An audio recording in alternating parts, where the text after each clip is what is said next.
yang menjadi perdebatan di masyarakat, mulai dari makan bergizi gratis, kemudian subsidi LPG, kemudian bantuan sosial.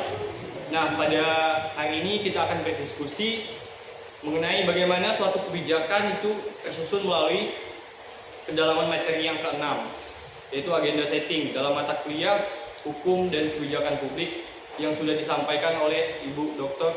Genovefa Sedia, SHMA, bersama saya Stefanus Surya Saputra, bersama saya Jonas Herlian, bersama saya Gus Ingus Tudin.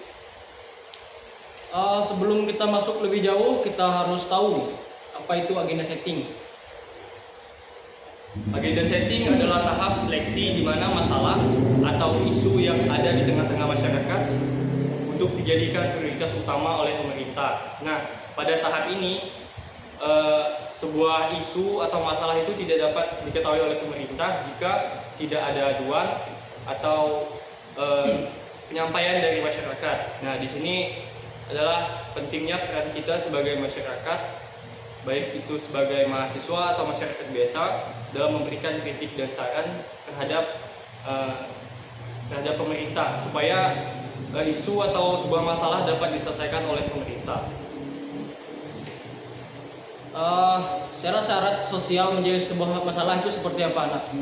Jadi agenda pemerintah harus sejalan dengan arah politik, ideologi, serta prioritas pemerintah yang sedang menjabat dibandingkan suatu sosial bisa dibilang masalah jika dibanding dengan standar, ideal, target atau kondisi tempat atau waktu lain.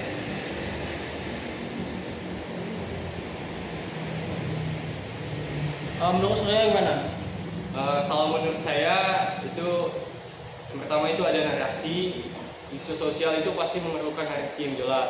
Jadi kita tahu ini masalah tentang apa, kemudian siapa yang menjadi korbannya, siapa atau apa penyebab, dan mengapa hal ini menjadi suatu hal yang darurat atau mendesak. Kemudian dampak kolektif. Jadi masalah ini bukan hanya dirasakan oleh satu atau dua orang, tetapi dirasakan oleh banyak orang sehingga dapat mengancam ketertiban dan kesejahteraan masyarakat luas. Nah, kemudian menurut Ulin apa nih? Menurut saya tuntutan intervensi negara, isu tersebut dirasakan tidak bisa diselesaikan oleh individu atau segelintir kelompok saja. Kemudian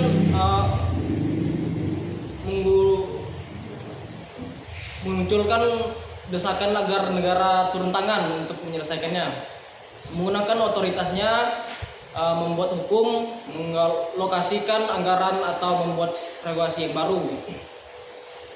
Tidak semua masalah menjadi kebijakan. Tentu pemerintah juga punya keterbatasan dalam kinerjanya. Hanya masalah yang dianggap paling mendesak atau memiliki momentum politik yang kuat yang akhirnya dapat lolos untuk dibuat kebijakan. Dan mengandung kepentingan isu akan naik jika kelompok kepentingan kuat mendorongnya atau sebaliknya dihambat oleh pihak yang merasa dirugikan. Nah, setelah membahas apa saja tadi yang menjadi isu sosial agar dapat menjadi masalah, tadi sudah kita bahas. Kemudian kita akan mendalami kenapa isu viral nggak selalu jadi kebijakan. Untuk Ulin apa? Kalau menurut saya cuma hype sesaat gitu. Isu viral biasanya digerakkan sama emosional netizen dan algoritma medsos. Begitu ada konsep atau tren yang baru, itu isu lama langsung tenggelam sebelum sempat diproses. Nggak ada political will bikin kebijakan itu, butuh proses, dibirokrasikan yang ribet, duit APBN dan kajian legal. Kalau para pembuat kebijakan pemerintah, DPR merasa isu itu nggak menguntungkan posisi politik mereka yang cuma bakal dianggap angin-angin lalu gitu, nggak punya backingan, struktur, isu viral seringkali nggak punya untuk membuat seperti SM besar atau partai yang mau mengawal secara formal sampai ke meja hijau atau ruang sidang. Oke, itu dari Tulin. Sekarang saya mau tanya ke menurut Yonas, siapa sih yang diuntungkan kalau isu itu nggak masuk ke dalam sebuah agenda? Nah, jadi status quo, mereka yang posisinya udah nyaman banget sama aturan lama, aktor di balik layar dalam teori politik, ini disebut decision making, dengan memblokir suatu isu supaya nggak dibahas sama pemerintah, kelompok kepentingan, misal oligarki atau korporasi besar, bisa aman dari aturan baru yang berpotensi merugikan bisnis atau kekuasaan mereka. Nggak ada pembahasan-bahasan, nggak ada perubahan. Jadi media di Indonesia mencerminkan atau membentuk agenda. Jadi apa menurut Surya?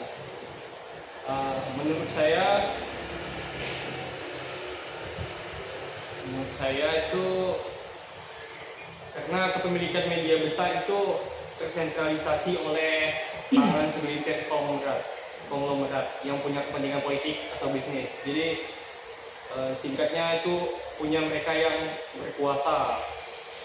Nah, media itu tidak cuma ngasih tahu kita apa yang terjadi, mencerminkan, tapi mereka mendikte apa yang harus kita pikirkan itu penting.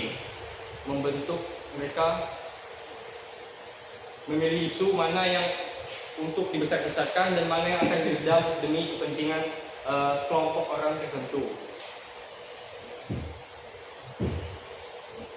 Gimana menurut kamu hukum yang bisa netral kalau isunya udah bias gitu? Netral di prosedur, biasanya bias diisi ya. Secara formal, tata cara sidang, kemudian ada pasal-pasal, kemudian ada pembuktian. Hukum memang kelihatan netral dan objektif.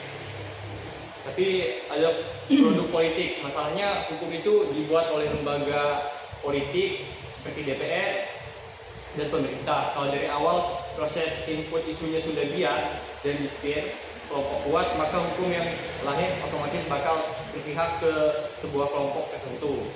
Jadi hukum akhirnya cuma jadi alat buat melegalkan bias tersebut supaya kelihatan sah dan wajib di mata masyarakat. Apa saja fenomena tersebut menurut Tulin?